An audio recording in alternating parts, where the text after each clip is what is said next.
Bereshit bara Elohim et hashamayim va et haaretz.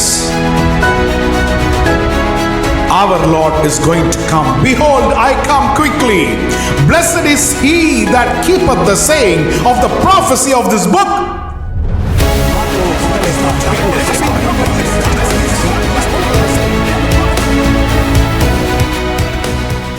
The one who is righteous, let him be more righteous.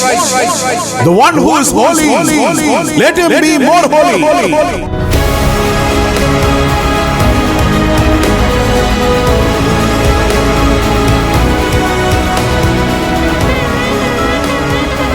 Mato ohaleka Yakub miskonateka Israel. Shema Israel Adonai Eloheinu Adonai Ehad. Shema Israel Adonai Eloheinu Adonai Ehad. Hear, O Israel, the Lord your God, the Lord is one. हे इस्राएल सुन, यहोवा हमारा परमेश्वर है, यहोवा एक ही है। Love the Lord your God with all your heart, all your soul and all your strength. तू अपने परमेश्वर यहोवा से अपने सारे मन और अपने सारे जीव और सारी शक्ति के साथ प्रेम रखना। From the Torah we are entering into the second parsha, Noach. और अभी तोरा में हम पाशार के दूसरे भाग में अभी प्रवेश करेंगे और वह है नोआख। Let me give you the scripture portion for this second parsha. और इस दूसरे पाशा का मैं आपको भाग बताऊंगा वेदी से। In Genesis chapter 6, और उत्पत्ति के 6वें अध्याय from verse 9 to chapter 11 verse 32. उसके 9वें पद से लेके 11वें अध्याय 32वें पद तक। In the book of Isaiah from chapter 54 verse 1 to और यशायाह की पुस्तक 54 अध्याय पहले पद से लेकर chapter 55 verse 5. 55 अध्याय उसका 5वां पद। And from the book of Matthew chapter 24 from verse 36 to verse 46. और मती की पुस्तक उसके 24वें अध्याय में 36 से लेके उसके 46 वर्ष तक। And First Peter chapter 3 from verse 18 to 22. पहले पत्रस की पुस्तक उसका 3रा अध्याय उसका 18वें पद से लेके 22वें पद तक। Glory be to God. और ईश्वर की महिमा हो। In this parsha we are seeing there is building of two things. और इस पाशा में हम देखते हैं कि दो चीजों को बनाया जाता है। One is the building of the ark. और एक है जो जहाज बनता है। And secondly it is the building of the Tower of Babel. और दूसरा है जो बाबेल का गुम्मट बनाते हैं। One is what God wants to build. और एक है जो परमेश्वर बनाना चाहते हैं। And another one is what man wants to build. और दूसरा वो जो मनुष्य खुद बनाना चाहता है। One is what God's will. एक तो परमेश्वर की इच्छा है। Second is what man wants to make his own prosperity. और दूसरा जो मनुष्य अपनी ही समृद्धि बनाना चाहता है। Glory be to God. परमेश्वर की महिमा हो। Now firstly we are going to start from Genesis chapter 6 verse 9, the first verse of this parsha. और इस पाशा के पहले पद उत्पत्ति का 6वां अध्याय उसका 9वें पद से हम देखेंगे। These are the generations of Noah. Noah was a just man and perfect in his generations, and Noah walked with God. नूह की वंशाली यही है। नूह धर्मी पुरुष और अपने समय के लोगों में खरा था और नूह परमेश्वर ही के साथ साथ चलता रहा। The Bible talks about two qualities of Noah. और यहाँ पर वेदी नूह के दो स्वभाव के बारे में बताती है। Number one, he was a righteous man. और पहला कि वह धर्मी व्यक्ति था। And secondly, he was a perfect man. और दूसरा कि वह एक खरा मनुष्य था। Righteous.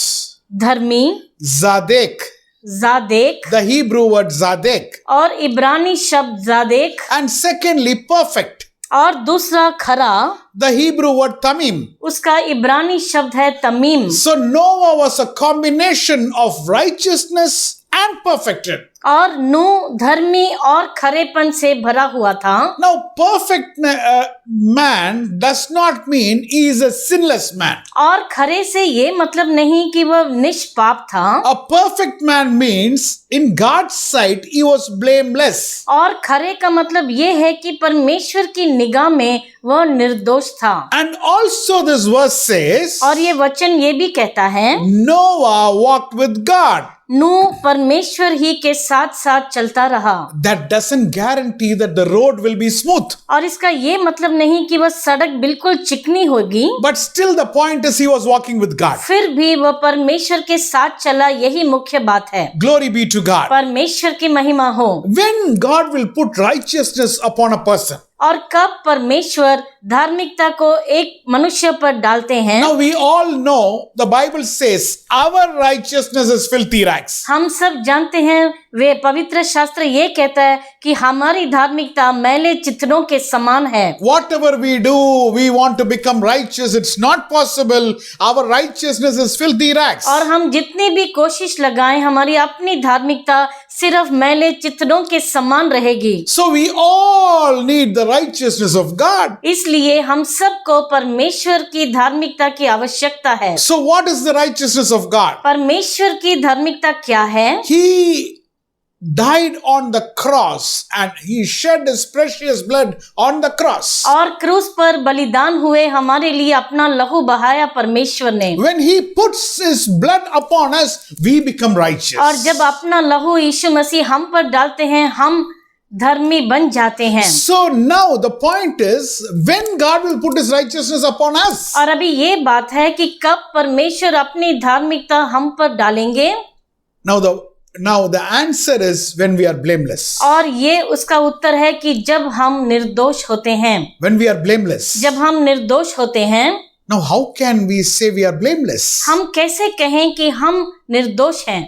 In front of God परमेश्वर के सामने and in front of men, और मनुष्यों के सामने we are expected to be sincere. और आशा की जाती कि हम बिल्कुल सच्चे बने रहें। Now the Bible doesn't say Noah was sinless. No, it doesn't say that. वेदी में ऐसा नहीं लिखा कि नूह बिल्कुल निष्पाप था। My dear child of मेरे God, प्यारे ईश्वर की संतान, now everyone has committed sin and fallen short of the glory of God. और सब ने पाप किया और परमेश्वर की महिमा से गिर गए। But we need the righteousness of God. लेकिन हमें परमेश्वर की धार्मिकता चाहिए We have to be blameless, और हमें निर्दोष रहना है। sincere before God. उनके सामने, परमेश्वर के सामने बिल्कुल सच्चे। Firstly, before men, how we can be sincere? पहले मनुष्यों के सामने कैसे हम सच्चे बने? We should be truthful in our dealings. हमारे कार्य में और सब बातों में हमें सच्चे रहना We है। should be truthful in keeping up our word. और अपने वचन को निभाने में हमें सच्चे रहना है। We should be truthful in our relationships. हमारे रिश्तों में हमें सच्चे रहना है। We should be truthful. If we have taken some money from somebody,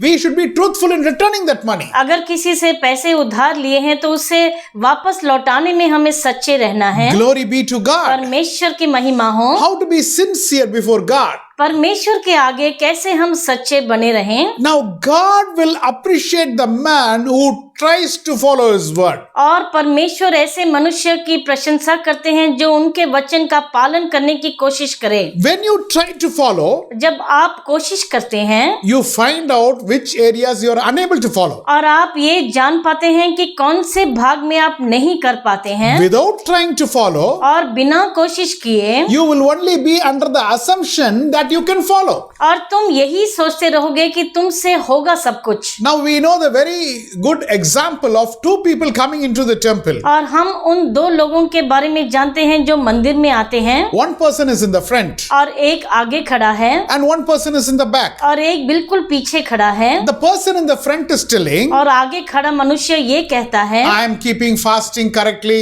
और मैं सही से निराहार रहता हूँ I am following the commandments correctly. और सब आज्ञा पत्रों को मैं मानता हूँ। Whatever God has asked me, I am doing it correctly. जो भी परमेश्वर ने आज्ञा दी उसे मैं करता हूँ। Now the person in the back is telling, और जो पीछे खड़ा है वो ये कहता है, God have mercy on this sinner. परमेश्वर इस पापी पर दया करो, I am a sinner. मैं एक पापी हूँ। Now how does he find out he is a sinner? कैसे वह जान गया कि वह एक पापी है? He has tried to keep the word of God. परमेश्वर के वचन की आज्ञा पालन की कोशिश की उसने, And he has found out he is not able to do. और ये जान गया कि उससे नहीं होता है। Now God is he is making that person righteous. और अभी परमेश्वर उस मनुष्य को धर्मी ठहराते हैं। Now he has become righteous. अभी वह धर्मी बन गया है। So now God is seeing his intention. Now this man sincerely wants to follow me. और परमेश्वर उसके मन की इच्छा को देखते हैं कि ये सच में मेरा आज्ञा पालन करना चाहता है। Abraham believed in God. Abraham ने परमेश्वर पर विश्वास किया, That was accounted to him as righteousness. और उसके खाते में वह धार्मिकता मानी गई। Now God is seeing him. अभी परमेश्वर उसकी तरफ देखते हैं, Now this man is very sincerely wanting to follow me. और ये मनुष्य सच्चे मन से मेरे पीछे होना चाहता है। So what is important? How to get the righteousness of God? और बहुत मुख्य बात है कैसे परमेश्वर की धार्मिकता पाएं। When we are very sincere in the front of men and in front of God, He puts His righteousness upon us. और जब हम मनुष्यों के सामने और परमेश्वर के सामने हम खरे और सच्चे बने रहते हैं तो परमेश्वर अपनी धार्मिकता हम पर डालते हैं। If you could turn your Bible to the book of Revelation, chapter 22, verse 11. और अभी हम प्रकाशित वाक्य का 22 उसका 11वां पद लेंगे। Yes, we will have a reading of it. He that is unjust, let him be unjust still. He which is filthy, let him be filthy still. He that is righteous, let him be righteous still. And he that is holy, let him be holy still. He that is righteous, और जो धर्मी है let him be righteous still. वह धर्मी बना रहे। Now we will have a reading in Hindi also. और अभी हम हिंदी में पढ़ेंगे, जो अन्याय करता है वह अन्याय ही करता रहे, और जो मलिन है वह मलिन बना रहे, और जो धर्मी है वह धर्मी बना रहे, और जो पवित्र है वह पवित्र बना रहे। Now God has not set a upper limit for this holiness. और परमेश्वर ने पवित्रता की कोई सीमा नहीं रखी है। You can become holy only till this level. और सिर्फ इस सीमा तक तुम पवित्र बन सकते हो। Whatever level you are holy, और तुम जिस स्थान पर भी तुम पवित्र पा गए हो, whatever level you are righteous, और जहाँ तक तुम धर्मी बन चुके हो, ask more for the righteousness of God. Ask more for the holiness of God. वहाँ पर तुम्हें परमेश्वर से और भी पवित्रता और भी धार्मिकता की मांग करनी है। Now the cross will get you to righteousness. और ये क्रूस तुम्हें धार्मिकता लेकर आएगा। Looking at the cross, क्रूस की तरफ ताकते हुए, and if we are following the word of God, और अगर हम परमेश्वर के वचन का पालन करते हैं, you are going to become holy and holy and holy. और तुम और भी पवित्र बनते जाओगे। As we saw in last parsha, जैसे हमने पिछले पाशात में देखा, which is Breshit. वह थी ब्रेशित। In Ephesians chapter 5 verse 25, 26 and 27, एफिसियों की पुस्तक उसका 5वां अध्याय उसके 25, 26 और 27 में the word is going to make you without blemish, without wrinkle and without spot. और ये वचन आपको बिना कोई दाग, बिना कोई झुर्री, बिना किसी धब्बे के बनाएगा। Like normally how if a bride is going to come for the marriage, और जैसे एक दुल्हन एक शादी में उसके अपनी शादी में तैयार होती है, you know, inside the church the bridegroom will be waiting और कलीसिया में उसका दूल्हा उसका इंतजार करता है, and the bride will come और वह दुल्हन आती है, and the bride will put sufficient makeup in the beauty parlor and all the spots, black spots, dark spots, everything, and she will look like an angel on that day. और दुल्हन उस beauty parlour में इतना makeup करती है कि उसके मुंह में कोई भी काला धब्बा कुछ भी नहीं दिखाई पड़ता, और वह जैसे एक देवदूत के समान दिखाई पड़ती है। And she is coming into the church like an angel. और वह कलीसिया के अंदर एक देवदूत के समान उस रूप से दिखाई पड़ती है, Without any spots. बिना किसी कलंक के। Now we are also becoming without spot, without wrinkle, without blemish as we keep meditating the word of God. और जैसे हम परमेश्वर के वचन का अध्ययन करते हैं, हम भी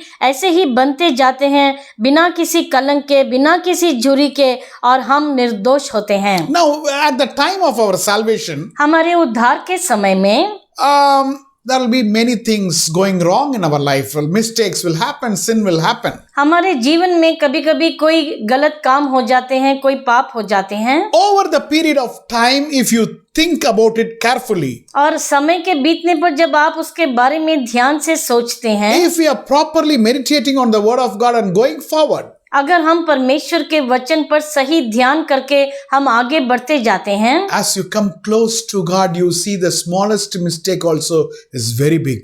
जैसे आप परमेश्वर के करीब आते जाते हैं, छोटी छोटी गलतियां भी आपको बहुत बड़ी लगने लगती We हैं। keep correcting ourselves. हम अपने आप को सुधारते चलते We हैं, keep correcting ourselves. अपने आप को सुधारते चलते हैं, That is what we are becoming, without spot, without wrinkle and without blemish. और यही हम बिना कलंक के, बिना झुर्री के, और हम निर्दोष बनते जाते हैं। Glory be to God. परमेश्वर की महिमा हो। So Noah was righteous and he was a just person. और नूह बिल्कुल धर्मी और खरा मनुष्य था। He was a righteous and perfect man, और वह धर्मी और बिल्कुल खरा मनुष्य था, which means he is blameless, जिसका मतलब वह निर्दोष था, and he had the righteousness of God. और उसमें परमेश्वर की धार्मिकता आई थी। My dear child of God, मेरे प्यारे ईश्वर के संतान, think for a minute. एक मिनट के लिए आप सोचें, Are we righteous?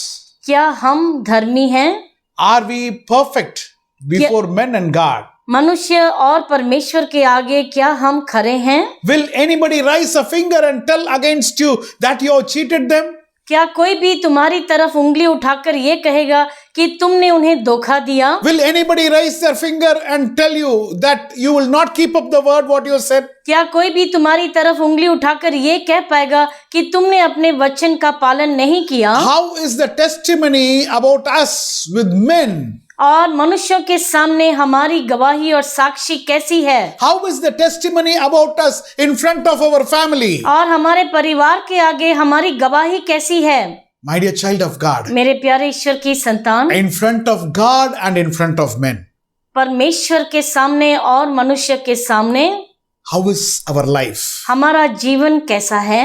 Noah was righteous and he was perfect. नूह एक धर्मी और एक खरा मनुष्य था। Glory be to God. परमेश्वर की महिमा हो। Let us go to the second point. और अभी हम दूसरे पॉइंट पर जाएंगे। Noah was a man, he was believing in things which he has not yet seen. और नूह ऐसा मनुष्य जो ऐसे बातों पर विश्वास करता जिस उसने नहीं देखी थी अब तक। The Jewish wisdom says और यहूदियों का ज्ञान यूं कहता है, Noah was the first person who formulated the tools for agriculture. कि नूह ही वह पहला मनुष्य था जिसने खेती बाड़ी के लिए उन्होंने कुछ टूल्स बनाए थे। Now, he is not a person who was much sought of.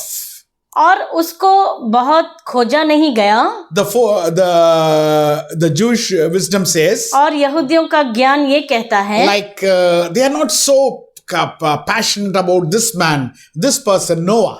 और नूह के बारे में बहुत जांच पड़ताल नहीं हुई है In compared to the forefathers of Israel. उनके पूर्वजों, इस्राएल के पूर्वजों की तुलना में नूह को बहुत नहीं खोजा गया। So what is the reason for that? क्या कारण है इस बात के लिए? Now Abraham was a person who will negotiate with God. और अब्राहम ऐसा मनुष्य जो परमेश्वर के साथ वार्तालाप करता। When God says I am going to destroy, और जब परमेश्वर ने कहा कि मैं विनाश करने वाला हूँ, he is going and pleading with God. वह जाकर परमेश्वर के सामने विनती करता है। And you know that story where he is keeping on reducing the number from 50 he starts for saving Sodom and Gomorrah. और सोदोम और गोमोरा के लिए वह परमेश्वर से वार्तालाप करता है, जहाँ से 50 धर्मी व्यक्तियों से शुरू करके वह और भी हटाता जाता है उसे। Moses was a person who was pleading with God. और मूसा ऐसा मनुष्य जो उनके साथ उनकी दुहाई देता रहता था, Where God is telling, I'm going to destroy these people, और जब परमेश्वर कहते हैं कि मैं इन लोगों को नाश कर दूंगा, but I will make your generation rise. लेकिन मैं तुम्हारी पीढ़ी को आगे करूंगा। But still Moses is going and pleading, फिर भी मूसा जाकर उनके सामने विनती करते God, हैं, please don't destroy these people. परमेश्वर आप इन लोगों को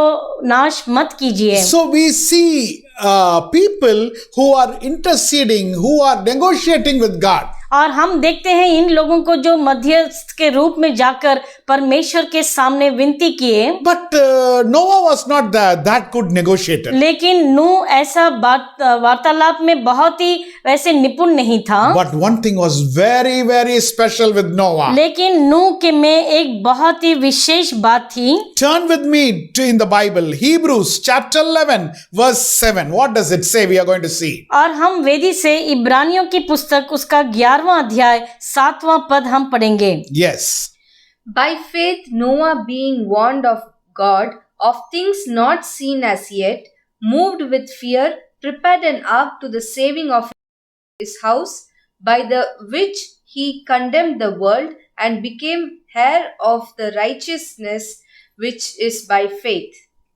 विश्वास ही से नूह ने उन बातों को विषय में उस समय जो दिखाई ना पड़ती थी चेतावनी पाकर भक्ति के साथ अपने घराने के बचाव के लिए जहाज बनाया, और इसके द्वारा उसने संसार को दोषी ठहराया और उस धर्म का वारिस हुआ जो विश्वास से होता है।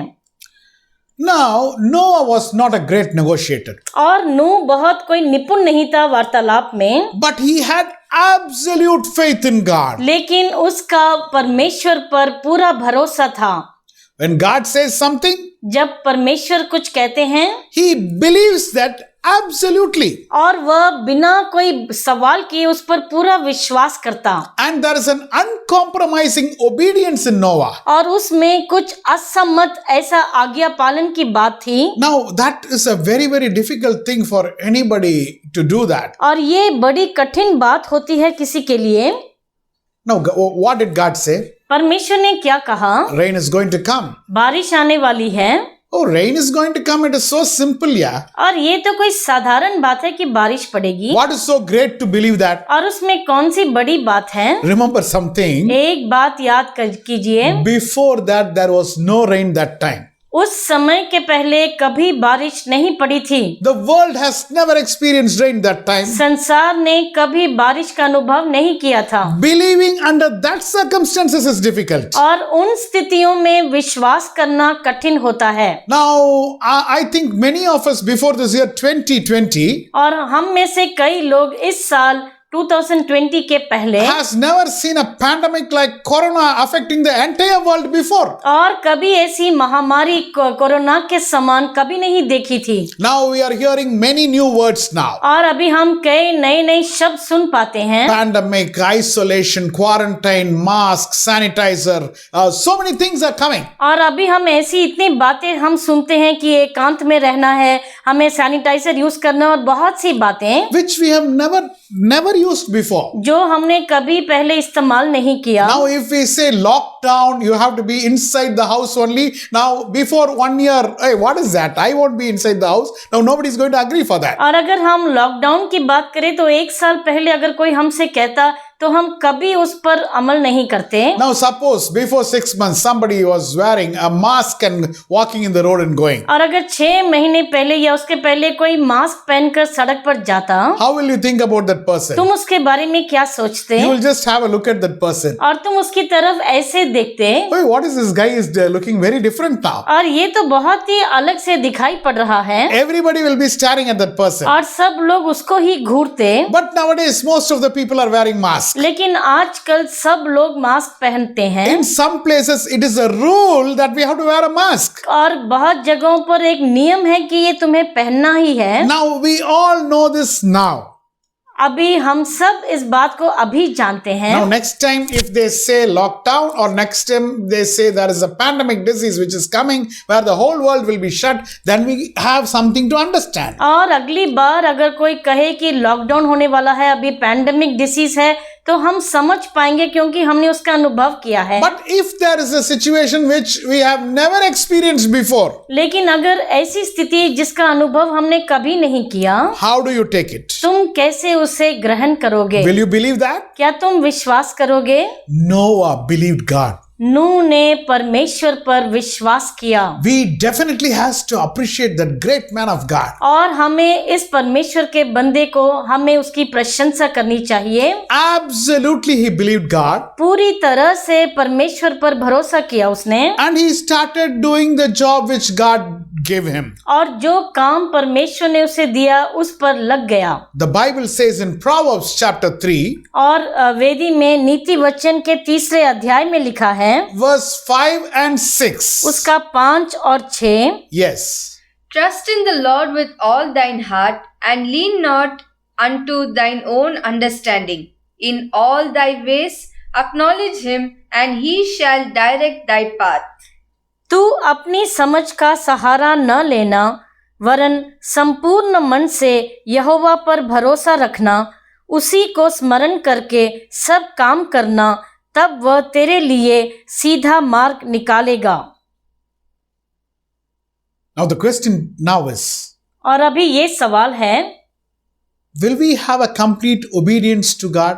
क्या हम पूर्ण तरीके से आज्ञा पालन करते हैं? Can you trust God blindly? क्या तुम आंखों को बंद करके उनकी बातों पर पूरा विश्वास करोगे? Much of the times people try to reason out. कई बार लोग बहुत से सवाल जवाब करना चाहते They हैं want to make sure, does it make sense? और ये पूछते हैं कि क्या सच में ये बात है? Now, will it work out? Yeah. How? Yeah. What you're talking? तुम क्या बात करते हो? क्या ये ऐसा हो सकता है? So many questions are being asked by people. और बहुत से सवाल उठते हैं लोगों के मन में, Even if it is looking illogical.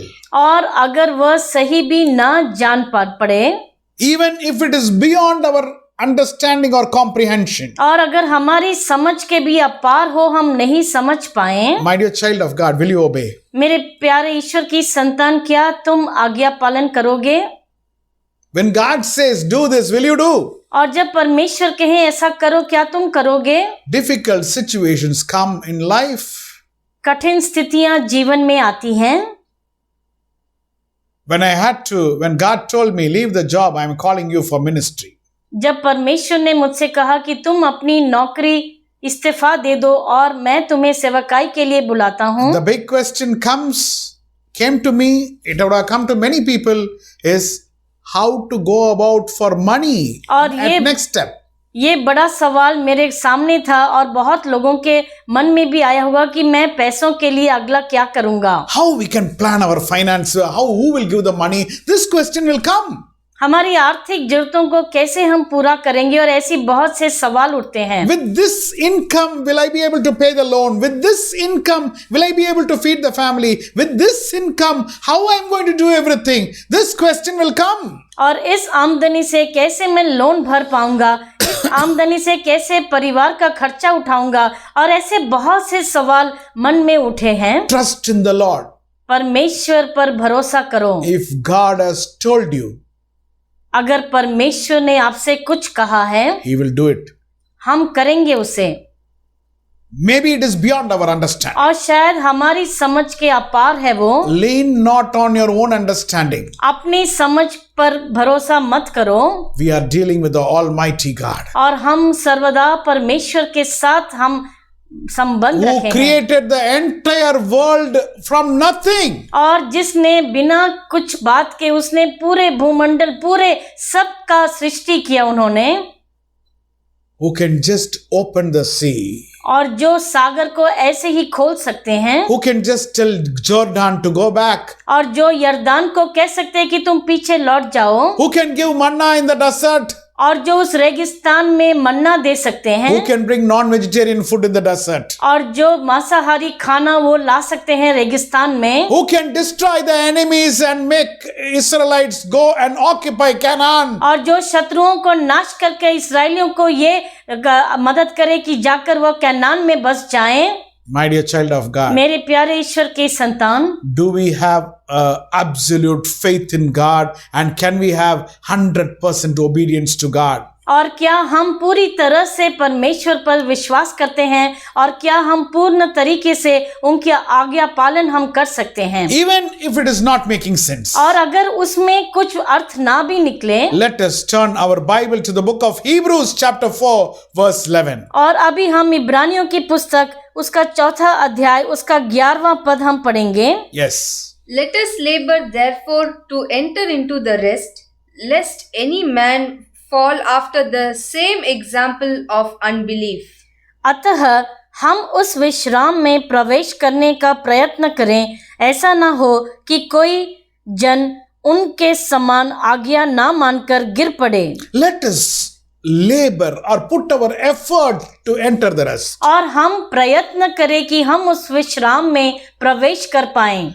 Many people started from Egypt to enter into Canaan. बहुत से लोगों ने शुरुआत की अपनी यात्रा को मिस्र से कनान में जाने के लिए, But because of their unbelief, लेकिन उनके अविश्वास के कारण the previous generation did not enter, उसकी पहली पीढ़ी वो जो थी वह उसमें प्रवेश न कर पाई, except Joshua and Caleb. और यहोशू और कालेब के अलावा। The previous generation died in the desert. और उनकी पीढ़ी के बाकी सब लोग उसी रेगिस्तान में नाश हो गए। They did not enter the rest. और वह विश्राम में नहीं आ सके। When Noah was preaching, और जब नूह प्रचार कर रहा था, because of the unbelief, क्योंकि लोगों के अविश्वास के कारण, except Noah's family, nobody else could have been saved. और नूह के परिवार के अलावा और किसी का बचाव न हो सका। Now today, many people are preaching, Messiah is coming back. और आज कई लोग ये प्रचार करते हैं कि मसीहा जल्द वापस आने वाले हैं। There are people who are laughing and mocking at us. और कुछ लोग हैं जो हमारी तरफ देखकर हमारी हंसी उड़ाते हैं। Oh, I am hearing this message from the beginning. और ये तो मैं बहुत सालों से सुनता रहा हूँ। My dear child of God, मेरे प्यारे ईश्वर की संतान, work towards entering the rest. और तुम परिश्रम करो कि उस विश्राम में प्रवेश कर सको। Those who are weary and heavy burden, come unto me and I will give you rest, says Jesus Christ. और यीशु मसीह कहते हैं कि जो भी थके हैं और भार उठाए हैं, आप मेरे पास आओ, मैं तुम्हें विश्राम दूंगा। Glory be to God. परमेश्वर की महिमा हो। Let us go to the third point. अभी तीसरे पॉइंट पर जाएंगे। Noah is not a professional boat builder. और नूह कोई पेशेवर जहाज बनाने वाला नहीं था। Now, normally, whenever God chooses somebody for a particular job, और जब परमेश्वर किसी को किसी काम के लिए चुनते हैं, it is really, really interesting. बहुत ही दिलचस्पी की बात है ये। Now, God is giving us such a major task, such a big job to Noah. और परमेश्वर इतना बड़ा काम नूह को देते हैं। Now, Noah is not a professional. और वो कोई पेशेवर नहीं था जहाज बनाने वाला। Now, God is not telling, just build a small boat, try with a trial once, sit in that boat and go in water somewhere and come back so that you will get experience and then you can build this big boat. He is not telling that. परमेश्वर ने उसे ऐसा नहीं कहा कि तुम बस कुछ कोशिश करो, छोटा सा जहाज बनाओ, उस पर बैठकर पानी में जाओ और फिर तुम सच्चे का जहाज बना सकते हो। God is choosing this person. परमेश्वर इस मनुष्य को चुनते हैं। He is directly giving the major assignment. और सीधा उसे बड़ा काम सौंप दिया। The big boat. और बड़ा जहाज। Now, this boat should last in the rain for 40 days and 40 nights. और इस जहाज को 40 दिन और 40 रातों को उस बारिश में सह पाना था। Apart from that, another 150 days for the water to recede. और उसके अलावा 150 दिन उस पानी के थमने के लिए। How is this person who has no clue what to do? How is he going to do this? और ये मनुष्य जो कुछ नहीं जानता, वह कैसे इस काम को पूरा करेगा? Understand this very carefully. बहुत ही ध्यान से समझो। This means God is going to impart his divine wisdom on Noah. और इसका मतलब परमेश्वर अपने दिव्य ज्ञान को नूह पर बरसाने वाले थे। My dear child of God, मेरे प्यारे ईश्वर की संतान, God calls you for a great ministry. परमेश्वर तुम्हें एक बड़ी सेवकाई के लिए बुलाते हैं। God has a purpose in your life. आपके जीवन में परमेश्वर का एक उद्देश्य है। He has not chosen you accidentally. और तुम्हें ऐसे ही नहीं चुन लिया परमेश्वर ने। Now you think I have so many flaws within myself. और आप सोचते हैं कि मेरे अंदर इतनी कमी ही घटिया I हैं am not that talented in singing. और मैं कुछ अच्छा गीत नहीं गा पाता I am not that talented in translation. और मैं अनुवाद करने में कोई टैलेंटेड नहीं I am हूँ not that talented in having the Bible knowledge. और मैं वेदी का ज्ञान भी उतना नहीं रखता। My dear child of God, मेरे प्यारे ईश्वर की संतान, God says it's you. परमेश्वर कहते हैं कि तुम हो। The biggest qualification is you don't know anything. That is a great asset for me. I am choosing you. और सबसे बड़ी योग्यता जो तुम में है कि तुम कुछ नहीं जानते और इसी कारण से मैं तुम्हें चुनता हूँ। Turn your Bible to 1 Corinthians chapter 1 verse 27. पहली कुरिन्थियों की पुस्तक उसका पहला अध्याय उसका 27वां पद हम पढ़ेंगे। Yes. But God hath chosen the foolish things of the world to confound the wise, and God hath chosen the weak things of the world to confound the things which are mighty. परंतु परमेश्वर ने जगत के मूर्खों को चुन लिया है कि वह ज्ञान वालों को लज्जित करें, और परमेश्वर ने जगत के निर्बलों को चुना है कि बलवानों को लज्जित करें। God has chosen very, very ordinary people परमेश्वर ने बहुत ही साधारण मनुष्यों को चुना है to put to shame all the great people. ताकि वह बड़े बड़े लोगों को लज्जित कर सकें। My dear child of God, मेरे प्यारे ईश्वर की संतान, God has given you an assignment. परमेश्वर ने तुम्हें एक काम सौंपा है Do it happily. और तुम उसे खुशी खुशी करो। You are the chosen one. तुम ही चुने गए मनुष्य हो। God has chosen you. परमेश्वर ने तुम्हें चुना है। So, this great job is been given not to the professional but like people like us. और ये काम किसी पेशेवर को नहीं दिया गया, लेकिन हमें दिया गया जो कुछ नहीं जानते। Now, the ark which Noah has built और जो जहाज नूह ने बनाया has come and landed in Mount Ararat. आकर पर्वत अरारात में आकर टिक गया। Now, finally, God is commanding Noah and his family to go out. और अभी परमेश्वर नूह और उसके परिवार से कहते हैं कि बाहर आ जाओ। It was almost like a recreation. और वो जैसे एक नई सृष्टि के समान था। Like पूरा। how God did in Genesis chapter 1. Again, everything is almost like a recreation now. और ऐसा जैसे उत्पत्ति में हम पढ़ते हैं जैसे फिर से सब बातें बनी। And again, God is telling now, multiply. और अभी परमेश्वर ने कहा कि तुम पलो बढ़ो।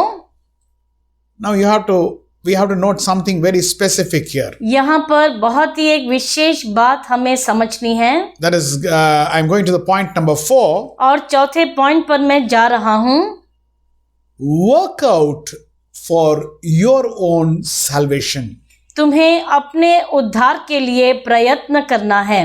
Now the family is saved. परिवार तो बच गया। Physically, family is saved. शारीरिक रूप से परिवार तो बच गया। Now, this is the only family which was in the world before the flood, and now after the flood, they are seeing the world.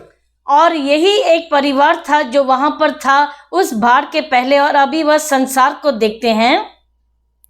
Now, Ham, we know that there were 3 sons for Noah. हम जानते हैं नूह के 3 पुत्र थे, Ham, Shem, Japheth. हाम, Shem और जफत। Now, if you see Ham, he is seeing the nakedness of the father and dishonoring the father. और हम पढ़ते हैं कि हाम अपने पिता को बिना वस्त्र के देखता है और उनका निरादर करता है।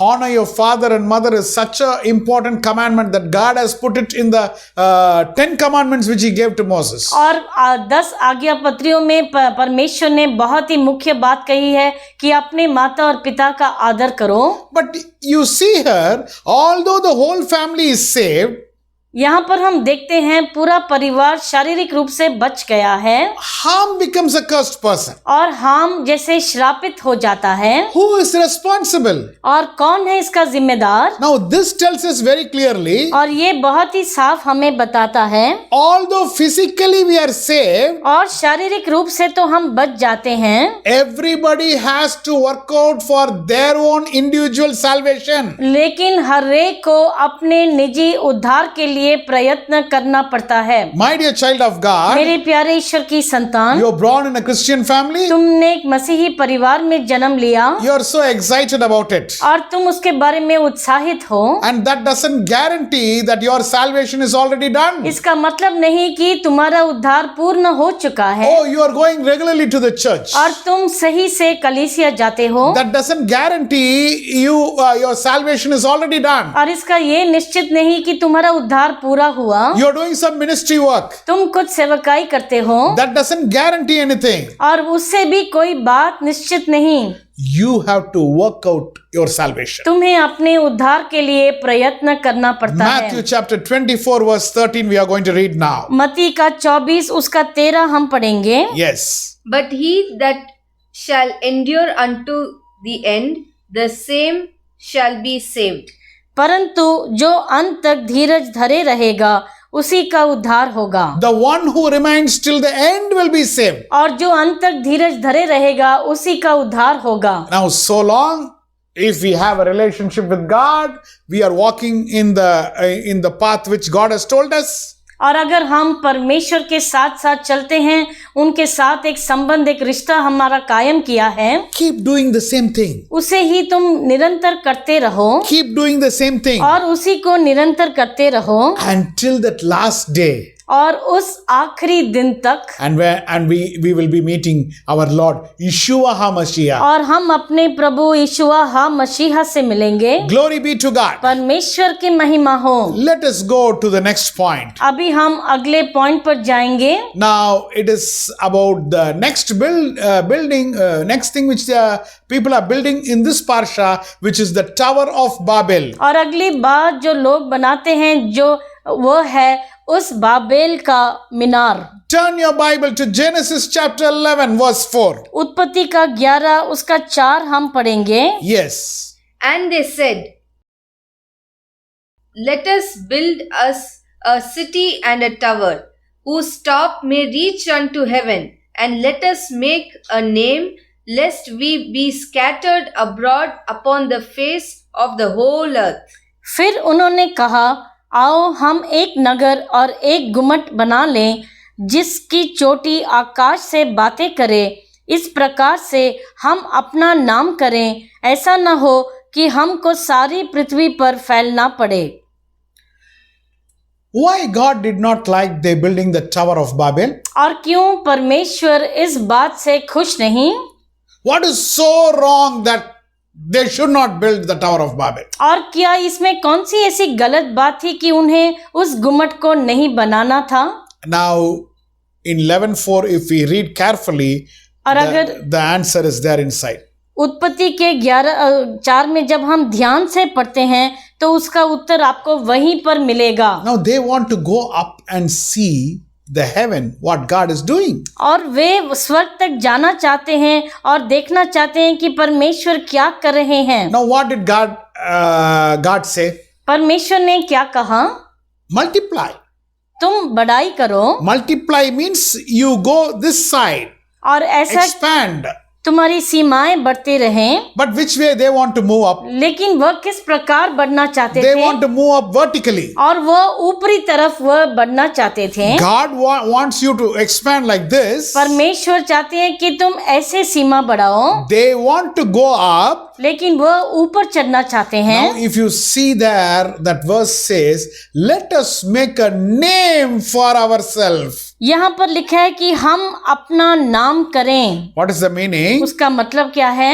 I want to know my destiny. I want to control my destiny. कि मैं अपने भाग्य पर मैं काबू पाना चाहता हूँ। Now here is the problem. यहीं पर समस्या है। That is the reason where God is coming and stopping their plans. और यही कारण कि परमेश्वर आकर उनकी युक्ति, उनकी योजनाओं का विनाश करते हैं। My dear child of God, मेरे प्यारे ईश्वर की संतान, God is the author of your life. और परमेश्वर ही आपके जीवन के लेखक हैं। Now you don't try to dictate terms to him. और तुम अपनी बातों को उन पर दबाव मत डालो। Now some people say, और कुछ लोग कहते हैं in this place This type of house only I want. और इस जगह पर मैं ऐसा ही घर चाहता हूँ, No, this is the vehicle I want. और यही गाड़ी मुझे चाहिए, I want to choose this course only. और मैं यही कोर्स मैं पढ़ना चाहता हूँ। My dear child of God, मेरे प्यारे ईश्वर की संतान, stay in the will of God. परमेश्वर की इच्छा के अंदर तुम रहो। You don't try to dictate terms to God. तुम परमेश्वर को अपनी बातों का जोर मत डालो, You don't try to decide your destiny. और तुम अपने भाग्य को मोड़ने की कोशिश मत करो। God is the author of your life. परमेश्वर आपके जीवन के लेखक हैं, He is the creator. वही सृष्टि करता है। Now almost a whole nation is trying to build something. और अभी एक पूरा देश जैसे कुछ बनाने की कोशिश में लगा है, But they are not successful. लेकिन वह असफल हो जाते हैं। But do you know what our God says? लेकिन आप जानते हैं हमारे परमेश्वर क्या कहते हैं? Where 2 or 3 are gathered in my name, जहाँ पर 2 या 3 मेरे नाम से इकट्ठे हों, if I am in their midst, I will come and dwell in their midst. और मैं आकर उनके बीच में वास करूंगा, That thing is going to succeed. और वही बात सफल होगी। On one side, एक तरफ a nation, एक पूरा देश, they want to have a big project, they want to know their destiny, they want to build the tower. और वह अपने भाग्य को बनाना चाहते हैं, वो उस गुम्मट को बनाना चाहते हैं, Not successful. लेकिन असफल हुए। On the other side, दूसरी तरफ only 2 or 3 जहाँ 2 या 3 in oneness of mind, एक मन के साथ they are gathering. अगर वो इकट्ठे होते हैं, God is coming. परमेश्वर आते हैं, God is dwelling in their midst. परमेश्वर उनके बीच में वास करते हैं, Now they are asking something to God.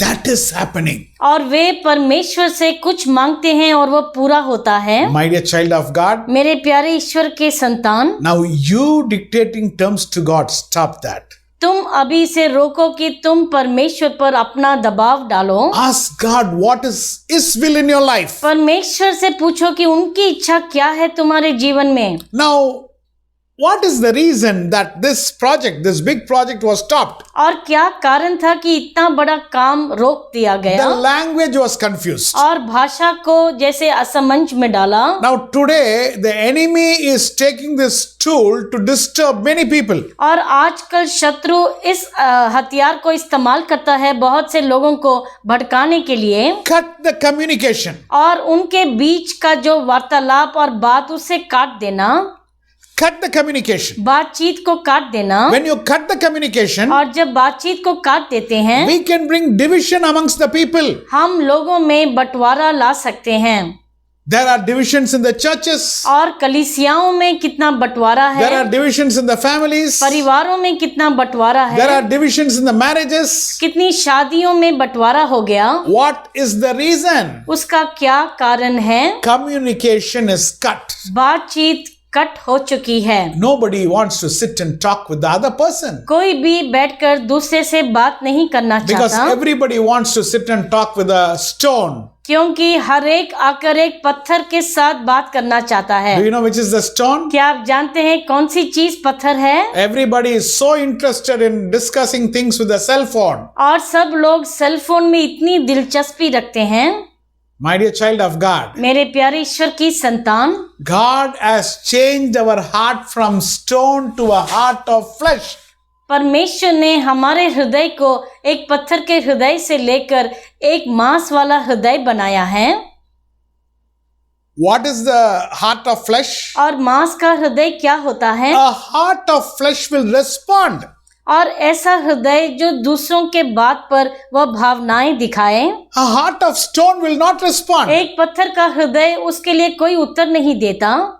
I have seen many years before, बहुत साल पहले मैंने देखा है, if 2 people are fighting, अगर 2 लोग झगड़ा कर रहे हों, the third person or the people who are looking will suddenly go and stop the fight. They will ask, why are you fighting? They will ask something. और देखने वाले आकर उनके बीच में खड़े हो जाते हैं और पूछते हैं कि क्या हुआ है। If somebody is falling down, अगर कोई गिर जाता है सड़क पर, immediately people will run and go to help. और लोग जाकर उसकी मदद करते हैं। But do you know nowadays what is happening? लेकिन आप जानते हैं आजकल क्या होता है? When 2 people are fighting, और जब दो लोग झगड़ रहे हों immediately the other person starts to take the video from the cell phone. और तीसरा अपना सेल फोन लेकर उसका वीडियो बनाना शुरू करता है।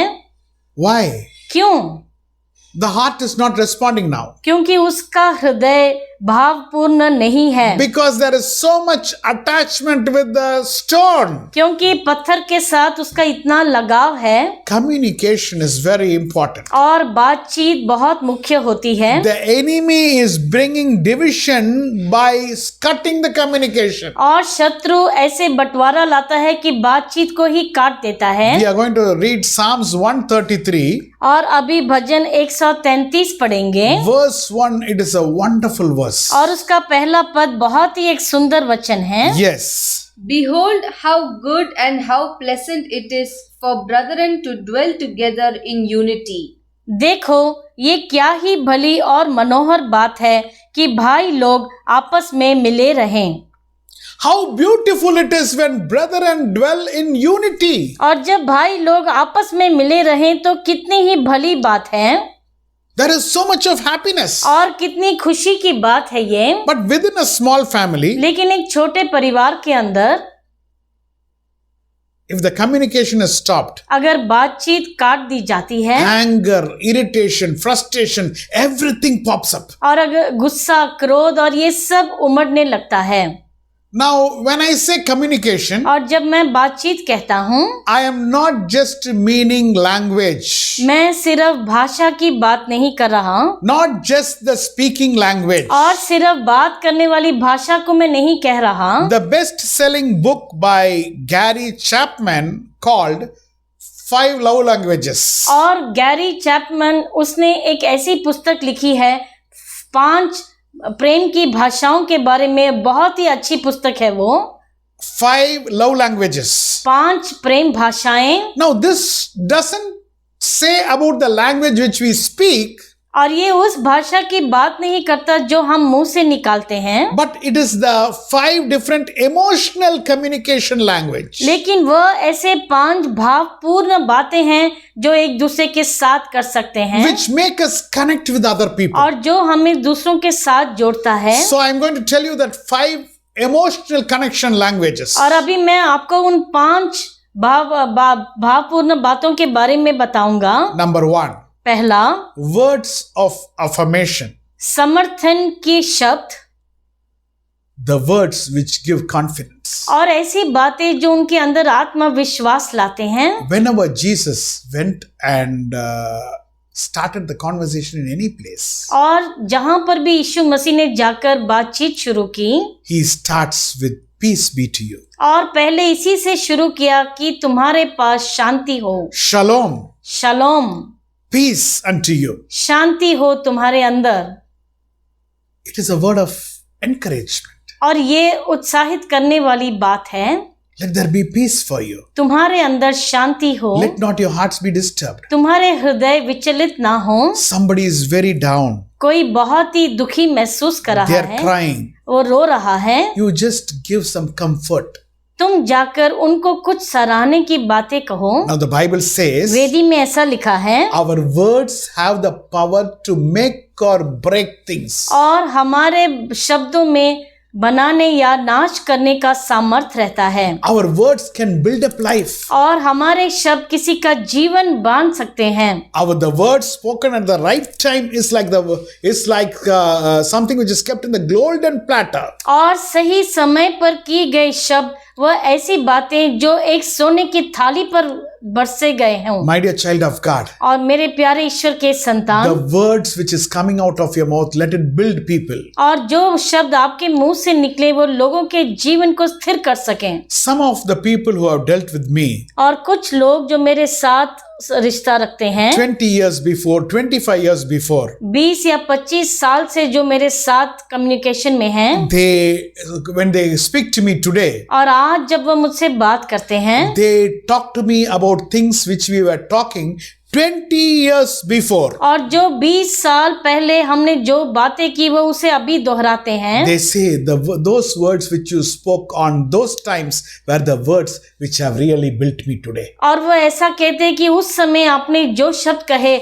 वही शब्द ने मेरे जीवन को सुधारा है। The advice you gave me 15-25 years before, that is the words which has brought me to this level today. और जो सलाह आपने 15-25 साल पहले की वही शब्द आज मुझे जीवन में इस हद तक लेकर आए हैं। My dear child of God, मेरे प्यारे ईश्वर की संतान, for everybody, anytime you can build them and make them stand. किसी भी समय तुम शब्द को बताकर लोगों के जीवन को बना सकते हो। Just tell them, don't worry. सिर्फ उनसे कहो कि तुम चिंता मत करो, God will help you. परमेश्वर तुम्हारी सहायता करेंगे। It's okay. Ask forgiveness from God. कोई बात नहीं, तुम परमेश्वर से क्षमा मांगो Give words of affirmation. और तुम समर्थन के शब्द कहो।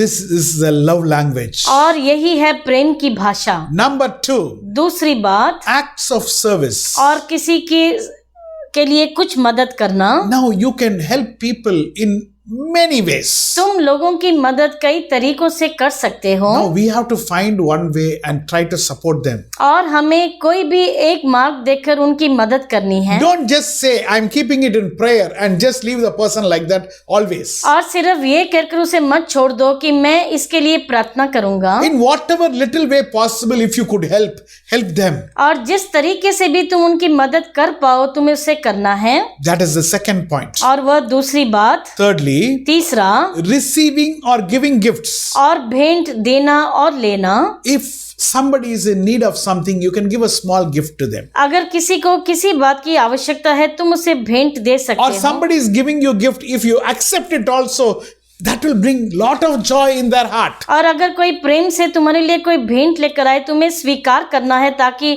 उनको खुशी हो। So this is receiving gift or giving gift is also a love language. और ये भेंट देना और लेना भी एक प्रेम की भाषा होती है। Fourthly, चौथी बात, giving quality time to somebody. गुणवत्ता समय किसी को देना। Now, quality time means गुणवत्ता समय का मतलब है no cell phone, no television, no newspaper, nothing.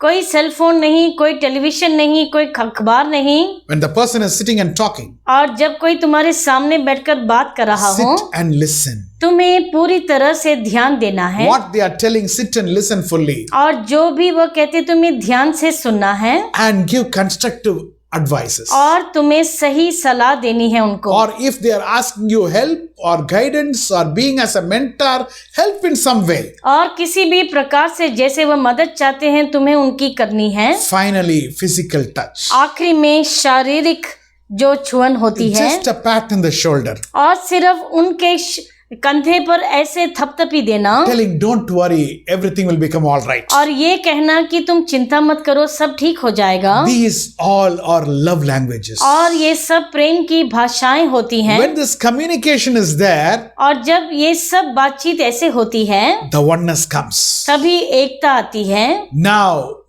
even a major nation was not able to be successful as they were going against the will of God. और ये बड़ा देश अपने काम में सफल नहीं हुआ क्योंकि वह परमेश्वर की इच्छा के विरुद्ध काम कर रहे But थे। where 2 or 3 are gathered in His name, लेकिन जहाँ पर 2 या 3 उनके नाम से इकट्ठे होते with हैं oneness, एकता में, it is so beautiful in the sight of God. परमेश्वर के निगाह में बहुत ही मनोहर बात है वो। Now, if we understand these preferences, और अगर हम इन पसंद को हम पहचान पाएं it can help us to deepen our relationships at home, और वह हमारे रिश्तों को और भी गहरा करेगा घरों में, in office and in any other areas. दफ्तर में या जहाँ पर भी हम जाते हैं। Glory be to God. परमेश्वर की महिमा हो। We have to understand the love language, what God speaks to us. और हमें उस प्रेम की भाषा को समझना है जो परमेश्वर हमारे साथ करते हैं, Which is expressed in one heart, one mind and one spirit. और एक मन, एक जीव और एक आत्मा में बताया गया है। Do you know what is the love language of God? क्या परमेश्वर की प्रेम भाषा को समझते हैं? Deuteronomy 6:4 says, और व्यवस्था विवरण का 6:4 ऐसा कहता है, Shema Israel, Adonai Elohinu, Adonai Ehad. शमा इस्राएल एडोनाई एलोहेनो एडोनाई एहाद। Hear, O Israel, the Lord your God, the Lord is one. हे इस्राएल सुन, यहोवा हमारा परमेश्वर है, यहोवा एक ही है। Love the Lord your God with all your heart, all your soul, and all your strength. तू अपने परमेश्वर यहोवा से अपने सारे मन, सारे जीव और सारी शक्ति के साथ प्रेम रखना। My dear child of God, मेरे प्यारे ईश्वर की संतान, Noach means rest or comfort. नोआख का मतलब है विश्राम या आराम। But this person has been a very great role model in trusting God and giving absolute obedience. लेकिन नूह ऐसा एक नमूना है जिसने अपना पूर्ण विश्वास परमेश्वर पर रखा और पूरी तरह से आज्ञा पालन किया। Glory be to God. परमेश्वर की महिमा हो। Let us move on to the Haftarah section of our Bible meditation. और अभी हम अपने हफ्तारा पोषण पर जाएंगे। Now our section deals in Isaiah chapter 54. और अभी यशायाह की पुस्तक उसका 54 chapter. Now if we see why God loves us so much, और हम देखते हैं कि क्यों परमेश्वर हम पर इतना प्रेम रखते हैं। although people are forsaking him many times, but still God loves us. और लोग कई बार उनसे दूर चले जाते हैं, फिर भी परमेश्वर वही प्रेम रखते हैं। He is giving you the answer there. और वहां पर उसका उत्तर देते हैं Isaiah परमेश्वर। chapter 54 verse 5 says, और यशायाह का 54:5 ऐसा कहता है, yes, For thy maker is thine husband, the Lord of hosts is his name, and thy Redeemer, the Holy One of Israel, the God of the whole earth shall he be called. क्योंकि तेरा कर्ता तेरा पति है, उसका नाम सेनाओं का यहोवा है, और इस्राएल का पवित्र तेरा छुड़ाने वाला है, वह सारी पृथ्वी का भी परमेश्वर कहलाएगा। for thy maker is thine husband, क्योंकि तुम्हारा कर्ता तेरा पति है। our Lord हमारे परमेश्वर is our husband. वह हमारे पति हैं। Now this world is created for one particular purpose, और ये पूरा संसार एक उद्देश्य से बनाया गया, for a bride, for his son, for their उनके son. पुत्र के लिए एक दुल्हन तैयार करने के लिए। Who is the bride? कौन है वो दुल्हन? We are the bride. हम वो दुल्हन हैं। The church is the bride. और वह कलीसिया ही उनकी दुल्हन है। On the last day when our Lord is going to come back, और उस आखिरी दिन जब हमारे परमेश्वर लौट आएंगे, we are going to get united with our Lord. हम उनके साथ एक हो जाएंगे। So he loves us. इसलिए वह हमसे प्रेम करते He हैं। is our husband, so he loves us. वह हमारे पति हैं और हमसे प्रेम करते हैं। And thereafter, after saying he is a husband, और ये कहने के बाद कि वह हमारे पति हैं, verse 7 to 10 talks about the covenant which God has established with us. उसके बाद 7 से लेके 10वें पद तक वो उस वाचे के बारे में कहते हैं जो हमारे साथ बांधा है। Normally, a husband and wife relationship starts with a covenant. और हमेशा एक पति पत्नी का रिश्ता एक वाचे के साथ शुरू होता है। In the church, when the pastor is solemnizing the message, the marriage, it is with a covenant. और जब कलीसिया में कोई शादी तय की जाती है तो एक वाचे के साथ ही वह पादरी जो होते हैं उसको शुरू करते हैं। Our relationship and our Lord's relationship is with the covenant. और हमारा रिश्ता हमारे परमेश्वर के साथ एक वाचे के माध्यम से है। Now this is discussed in Isaiah chapter 54 from verse 7 to 10. यशायाह के 54 चैप्टर उसके 7 से 10 में उसे लिखा है। But if we could read verse 9 and 10, I think we can see the covenant which is given there. 9 और 10 पढ़ने पर हम उस वाचे के बारे में पढ़ सकते हैं। Yes. For this is as the waters of Noah unto me, for as I have sworn that the waters of Noah should no more go over the earth, so have I sworn that I would not be wroth with thee, nor rebuke thee.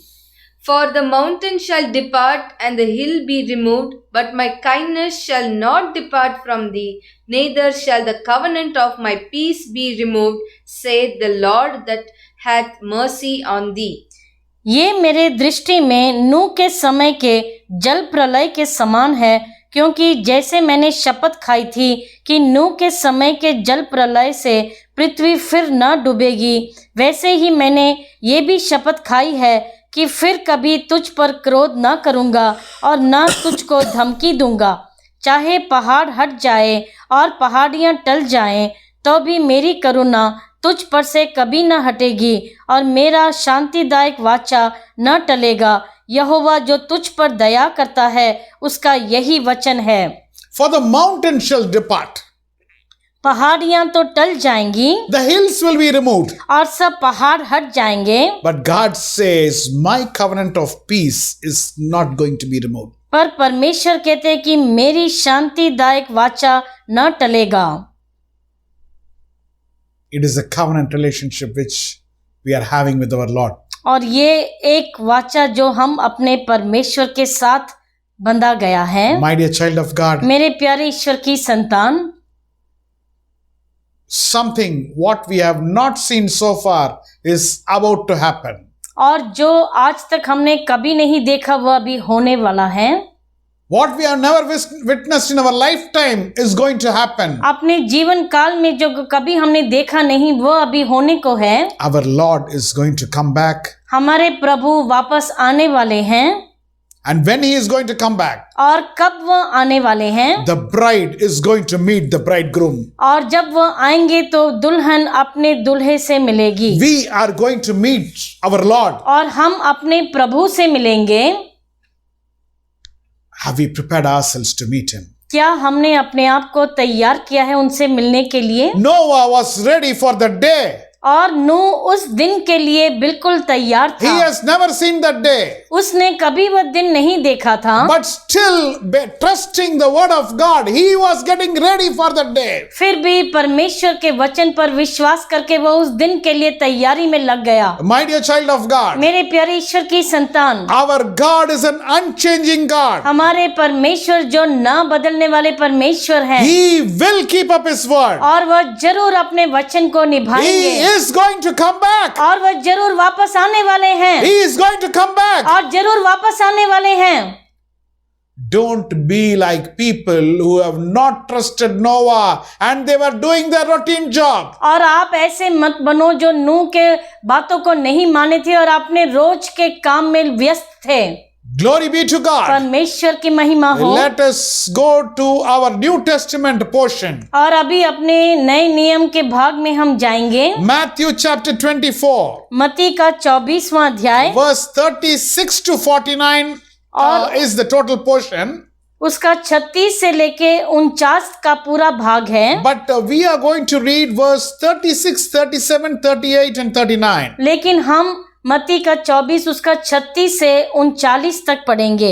Yeah. But of that day and hour knoweth no man, no, not the angels of heaven, but my Father only. But as the day of Noah were, so shall also the coming of the Son of Man be. For as in the days that were before the flood, they were eating and drinking, marrying and giving in marriage until the day that Noah entered into the ark, and knew not until the flood came and took them all away. So shall also the coming of the Son of Man be. उस दिन और उस घड़ी के विषय में कोई नहीं जानता, ना स्वर्ग के दूत और ना पुत्र, परंतु केवल पिता। जैसे नूह के दिन थे वैसे ही मनुष्य के पुत्र का आना भी होगा। क्योंकि जैसे जल प्रलय में पहले के दिनों में जिस दिन तक कि नूह जहाज पर ना चढ़ा, उस दिन तक लोग खाते पीते थे और उनमें विवाह होते थे, और जब तक जल प्रलय आकर उन सब को बहा न ले गया तब तक उनको कुछ भी मालूम न पड़ा। वैसे ही मनुष्य के पुत्र का आना भी होगा। In the book of Matthew, we have a comparison which talks about the time of flood when Noah during the time of Noah, and also the second coming of Messiah. और मत्ती में हम देखते हैं कि ये दो बातों में तुलना है कि जैसे नूह के काल में जल प्रलय हुआ और अभी परमेश्वर के पुत्र का आगमन के बारे में। Now if you see verse 36, और अगर आप 36 को देखते हैं, but that day and hour knoweth no man. लेकिन वह दिन और घड़ी कोई भी नहीं जानता, Nobody knows. कोई नहीं जानता। Now you see verse 38. और अभी आप 38 देखते हैं। Now everybody was eating and drinking, marrying and giving in marriage until the day that Noah entered into the ark. और जिस दिन तक नूह जहाज पर ना चढ़ा, लोग खाते पीते थे और उनमें विवाह होते थे। Now you listen carefully. बहुत ही ध्यान से सुने। Does Noah know rain is going to come? क्या नूह जानता है कि बारिश आने वाली है? It is not mentioned here, यहाँ पर लिखा नहीं है, but one thing is sure. लेकिन एक बात निश्चित है, God has already told him, go inside the ark. परमेश्वर ने उसे कह दिया कि तुम जहाज के अंदर जाओ। God has already told him, go inside the ark. परमेश्वर उसे कह चुके कि तुम जहाज के अंदर जाओ, Which means in his mind, he knows, yes, it's time up. जिसका मतलब उसके मन में आ गया कि अभी समय आ चुका है, It's time up. कि घड़ी आ गई है। Now everybody is enjoying, drinking, marrying and doing so many things. और उस समय लोग व्यस्त थे खाने पीने में और विवाह करने में। They didn't stop it when the rain came. और जब बारिश हुई तब भी नहीं रुके, They stopped it when Noah went into the ark itself. उसी समय रोका जब नूह जहाज के अंदर चला गया। There is a difference. वहां पर एक फर्क है।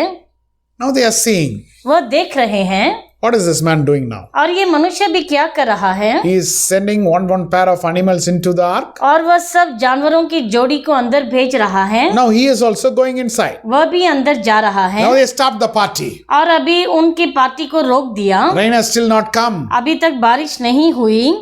Now it tells here very clearly. यहाँ पर बहुत ही साफ लिखा है, Verse 38, last portion. और 38 का आखिरी भाग, Until the day that Noah entered into the ark. जिस दिन तक कि नूह जहाज पर ना चढ़ा। Until the day that Noah entered into the ark. जिस दिन तक कि नूह जहाज पर ना चढ़ा, When Sodom Gomorrah was about to be destroyed. और जब सोदोम और गोमोरा को नाश करने वाले थे परमेश्वर। Does Lot and family know? क्या लूत और उसके परिवार को मालूम था? Yes, the angel came and told them. देवदूत ने आकर उन्हें बता दिया। In fact, they pulled them out of that city and brought them outside. और सच में तो उनके हाथ को पकड़कर घसीट कर वो लेकर गए उन्हें बाहर। When rain is going to come, और जब बारिश आने वाली है, God told Noah, परमेश्वर ने नूह से कहा, Noah, it is time up, go inside the ark. नूह अभी समय आ चुका है, तुम जहाज के अंदर जाओ। So who doesn't know that rain is going to come? और कौन नहीं जानता था कि बारिश आने वाली The है? other people जो बाकी लोग थे, who were not listening to Noah. जो नूह की बातों पर कोई ध्यान नहीं दे रहे थे। My dear child of God, मेरे प्यारे ईश्वर की संतान, who is not going to know that Messiah is going to come again? और अभी कौन नहीं जान पाएगा कि मसीहा आने वाले हैं? The other people. बाकी लोग जो हैं संसार में। For you and me, लेकिन तुम्हारे लिए और मेरे लिए God will tell us. परमेश्वर हमें बताएंगे। We are fully listening to Him and we are in relationship with God. और हमारा एक रिश्ता है ईश्वर से और हम उनकी बातों को सुनते हैं। Recently I saw a message, WhatsApp message. कुछ दिन पहले मैंने एक व्हाट्सएप मैसेज देखा। Some people are ignorant or against Christ to that extent और कुछ लोग मसीह के इतने विरुद्ध हैं that one person has told, if Christ comes again, we will kill him again. और एक ने कहा है कि अगर मसीह फिर से आएगा हम फिर से उसे मार देंगे। People are that much, they are against. और लोग इस हद तक विरुद्ध हैं। My dear child of God, मेरे प्यारे ईश्वर की संतान, when you are in constant relationship with God, और जब आपका रिश्ता परमेश्वर के साथ कायम रहता है, He will tell you. वो आपको बताएंगे। Moses says, मूसा ने कहा, in Psalms 90 he says, और भजन के 90 में ऐसा कहते हैं, help me to number my days, Lord. और मेरी मदद करे कि मैं अपने दिनों को गिन पाऊं। And did God tell Moses when his time is going to get over? और क्या परमेश्वर ने मूसा को बताया कि कब उसका अंत होने वाला है? Yes. हाँ, Yes. हाँ, He told Moses, उन्होंने मूसा को बता दिया, Moses, Musa, I'm going to take you. मैं अभी तुम्हें लेकर जाने वाला हूँ, Anoint Joshua now. अभी तुम यहोशू को अभिषेक करो, Complete the job. काम पूरा करो। God told Moses. परमेश्वर ने मूसा को कह दिया। When we are in relationship with God, और जब हमारा रिश्ता होता है ईश्वर से, He will tell you it's time up. वह जरूर आपको बताएंगे कि घड़ी आ चुकी है। With what is happening around the world now, और अभी संसार में जो भी बातें हो रही हैं, if still we are not able to realize that Messiah is going to come back, और अगर हम अब भी नहीं हमें जानकारी कि मसीहा बहुत जल्द आने वाले हैं, then nobody can help us. तो कोई हमारी मदद नहीं कर सकता। They were eating, drinking, marrying, giving in marriage until the day that Noah entered into the ark. और जिस दिन तक नूह जहाज पर न चढ़ा, उस दिन तक लोग खाते पीते थे और उनमें विवाह होते थे। My dear child of God, मेरे प्यारे ईश्वर के संतान, as in the days of Noah, it is going to happen. और जैसे नूह के दिनों में हुआ वैसे ही होने वाला है। When the Son of Man is going to be revealed. और जब परमेश्वर का पुत्र प्रकट होगा, Glory be to God. परमेश्वर की महिमा हो, He is going to come back as the King of Kings and the Lord of Lords. और वह राजाओं के राजा और प्रभुओं के प्रभु के रूप में फिर से आने वाले हैं। Now you just imagine this big boat which has to carry so much of provision, so much of animals for so much of days.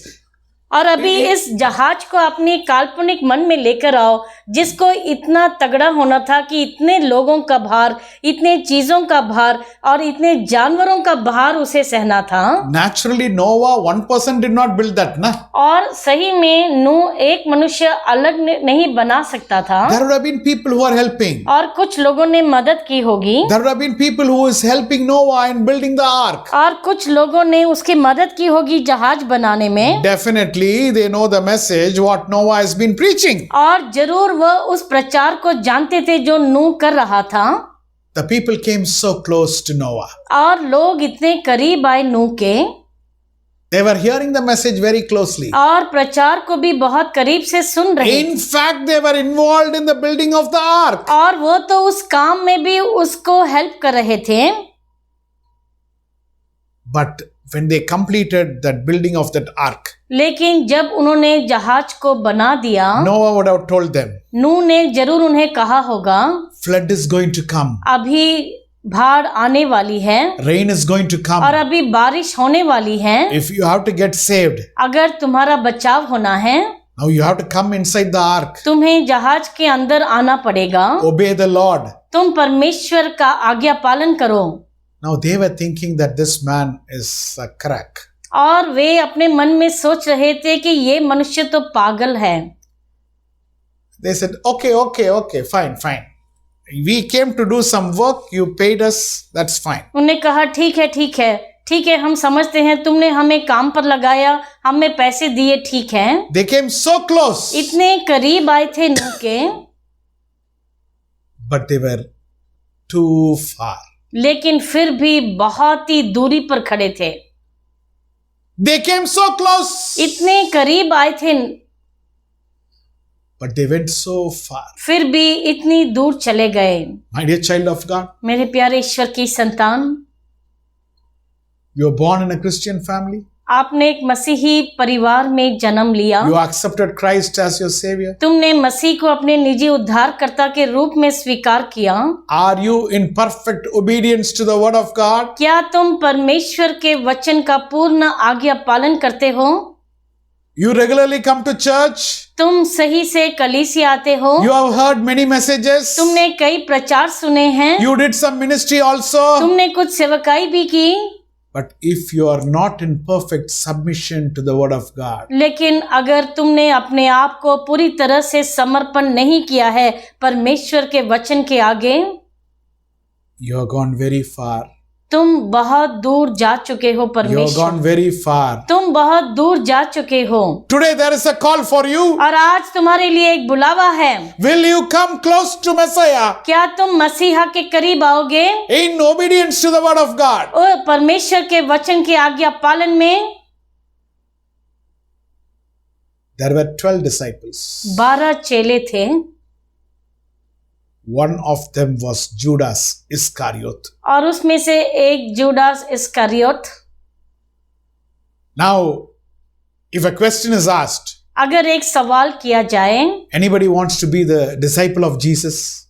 क्या कोई भी यीशु मसीह का चेला बनना चाहता है? I am sure every one of us will jump out and say, yes, I will be with the disciple of Jesus, and we will run for that selection. और हम सब बहुत ही उत्साहित होंगे और कहेंगे कि हमें उनका चेला बनना है और हम उसके लिए भागेंगे। When physically Jesus is there in front of you, और अगर परमेश्वर शारीरिक रूप से आपके सामने खड़े, definitely I want to be with him. और जरूर मैं उनके संग रहना चाहता हूँ। That big opportunity was given to Judas Iscariot, और वह बड़ा मौका जुडास इस्करियोत को मिला था, who was the disciple of Jesus Christ. और जो यीशु मसीह का चेला था। What happened to the other disciples? बाकी चेलों के साथ क्या हुआ? Thomas brought the gospel to India. और थोमा जो था भारत को सुसमाचार लेकर आए।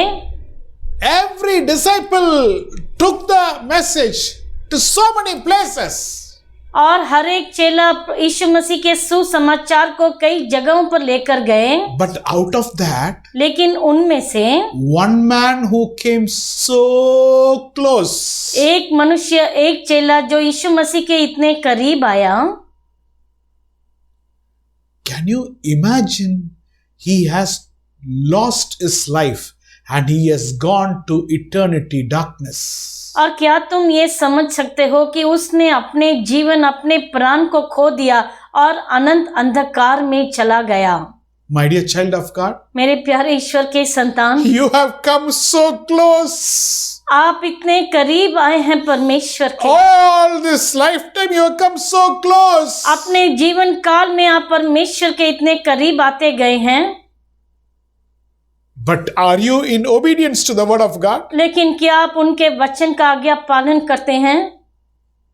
And if Messiah is going to come now, और अगर अभी मसीहा आ जाएंगे, will he consider you? क्या वह तुम्हारी सुधि लेंगे? Are you in 100% obedience? क्या तुम 100% आज्ञा पालन करते हो?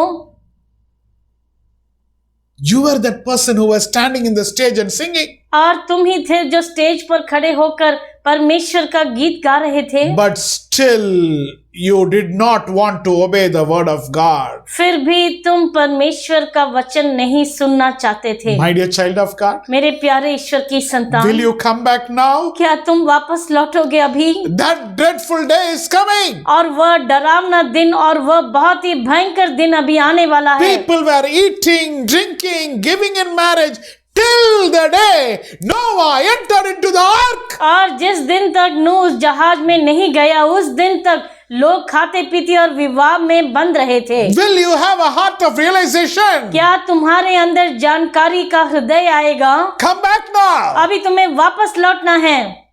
Come back now. अभी वापस लौटो। You came so close. और तुम इतने करीब आए, But today you are gone far. लेकिन आज तुम दूर चले गए हो। And God is telling, और परमेश्वर कहते हैं, will you be righteous and blameless in my sight? क्या तुम धर्मी और खरे रहोगे मेरी निगाह में? God really appreciates that you are putting your effort to keep up the word of God. और प्रसन्न होते हैं परमेश्वर जब तुम प्रयत्न करते हो कि उनके वचन का पालन करें। Will you look at God right now? क्या अभी तुम परमेश्वर की ओर देखोगे? Shall we close our eyes? क्या हम अपनी आंखों को बंद करेंगे? Heavenly Father, हमारे स्वर्गीय पिता, thank you for these blessed words. इन आशीषित शब्दों के लिए धन्यवाद परमेश्वर। Noah was a righteous man. और नूह बहुत ही एक धर्मी व्यक्ति था, And also he was a perfect man. और वह एक खरा मनुष्य था। He trusted in you, Lord. आप पर विश्वास किया परमेश्वर, And he was in absolute obedience to you, Lord. और पूर्णता से आज्ञा पालन किया परमेश्वर। Lord, I trust you. परमेश्वर मैं आप पर भरोसा करता हूँ I have many unbelief in me, Lord. और मेरे अंदर बहुत अविश्वास की बातें हैं परमेश्वर। Sometimes my mind is working, Lord. कभी कभी मेरा मन ऐसे काम करता है परमेश्वर, But right now, लेकिन अभी forgive our sins. हमारे पापों को क्षमा करें परमेश्वर, Forgive the sin of not believing you. और हमारे अविश्वास को आप क्षमा करें परमेश्वर। Our God is Almighty God. हमारे परमेश्वर सर्वदा परमेश्वर We है। thank you so much आपका धन्यवाद करते हैं for परमेश्वर, leading us till this point of time. और इस स्थान तक, इस समय तक आपने हमारी अगुवाई की We परमेश्वर। trust you 100%. हम 100% आप पर विश्वास करते हैं परमेश्वर, Help us to obey in the areas where we are transgressing. और जिस भाग में हम आपके वचन के विरोध जाते हैं हमारी मदद करें परमेश्वर। Hold our hand and lead us, Lord. हमारे हाथों को आप थाम कर हमारी अगुवाई करें परमेश्वर। We are in covenant relationship with you. आपके साथ हमारा वाचा का रिश्ता है परमेश्वर। We thank you for choosing us. हम आपका धन्यवाद करते हैं कि आपने हमें चुना परमेश्वर। Help us so that we are as a faithful bride. हमारी मदद करें कि हम एक सच्ची दुल्हन के रूप में हों परमेश्वर। We thank you so much. आपका धन्यवाद करते हैं We परमेश्वर। give you all glory, honor and power. सब आदर, महिमा, सामर्थ हम आपके नाम को देते हैं In परमेश्वर। Jesus' matchless name we pray unto thee, Father. यीशु मसीह के नाम से हम मांगते हैं। Amen. Amen, Amen. Amen. God bless you. परमेश्वर आपको आशीष करें। God bless you.